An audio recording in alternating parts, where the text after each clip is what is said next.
సోమవారం అయిన వారితో సంతోషంగా గడిపారు. సోమవారం తమ తమ పనులకు, స్కూళ్లకు, కాలేజీలకు వెళ్లేందుకు పయనమయ్యారు. వెళ్లొస్తా అని బస్సెక్కిన వారు తిరిగి రాని లోకాలకు వెళ్లారు. చేవెళ్లలో జరిగింది కేవలం రోడ్డు ప్రమాదమే కాదు, ఎంతో మంది కుటుంబాలను చిన్నాభిన్నం చేసిన చీకటి రోజు.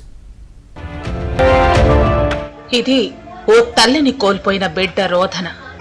ప్రాంతం పక్కనే అంటే వికారాబాద్ తర్వాత అనేది బిడ్డలను కోల్పోయిన కన్నవారి కడుపు కోత.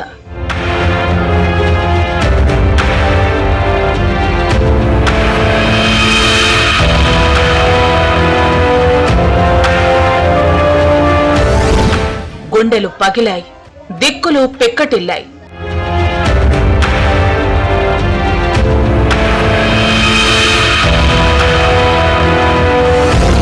మృత్యుపాసంగా దూసుకెళ్లిన టిప్పర్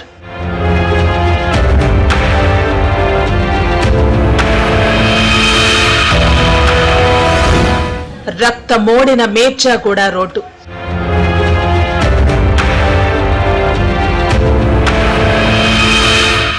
కుదిరితే రైలు లేదంటే బస్సు, ఇదే సామాన్యుడు సురక్షితంగా భావిస్తారు.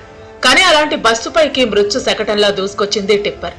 ఏం జరుగుతుందో తేరుకునే లోపే బతుకులు తెల్లారిపోయాయి. 19 మంది ప్రాణాలు అనంత వాయువుల్లోకి కలిసిపోయాయి. రంగారెడ్డి జిల్లాలోని చేవెళ్ల మండలం మేర్చాగూడ రోడ్డుపై తెల్లవారుజామున రక్తం చెందింది.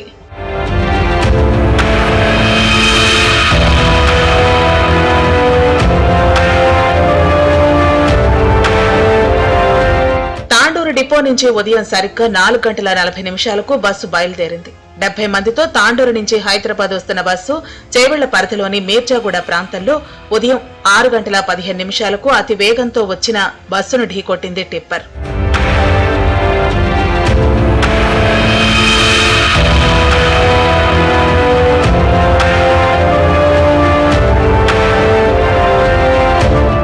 అతి వేగమే ప్రమాదానికి కారణమైతే టిప్పర్లోని కంకర ఎక్కువ మంది ప్రాణాలు పోవటానికి కారణమైంది. కంకర ఒక్కసారిగా మీద పట్టంతో 10 మందికి పైగా కంకర కిందే ఊపిరి ఆడక సమాధి అయ్యారు. మరికొందరు కంకర కింద కూరుకుపోయి తీవ్ర గాయాలతో నరకయాతన అనుభవించారు. వీరిలో ప్రయాణికులు, బస్సు టిప్పర్ డ్రైవర్లు ఇద్దరూ కూడా స్పాట్లోనే చనిపోయారు. మొత్తం 19 మంది ప్రాణాలను అర్ధాంతరంగా మింగేసింది.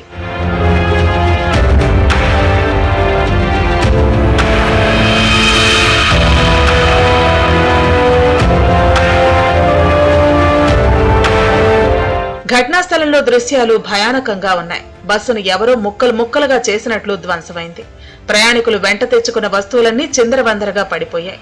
పోలీసులు ఘటనాస్థలికి చేరుకుని 3 జేసీబీల సాయంతో సహాయక చర్యలు చేపట్టారు. కంకరలో కూరుకుపోయిన వారిని బయటకు తీస్తున్నారు. క్షతగాత్రులను చేవెళ్ల ప్రభుత్వాసుపత్రికి తరలించారు.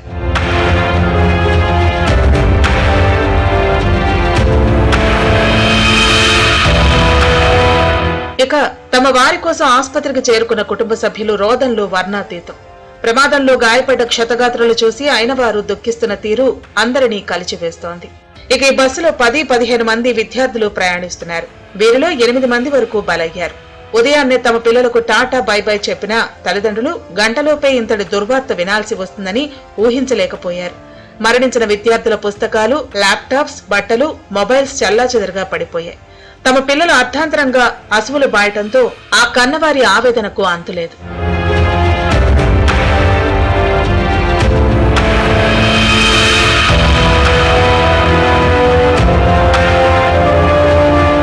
ఇక ఈ ప్రమాదంలో ఎన్నో కుటుంబాలను చీకటి చేసింది.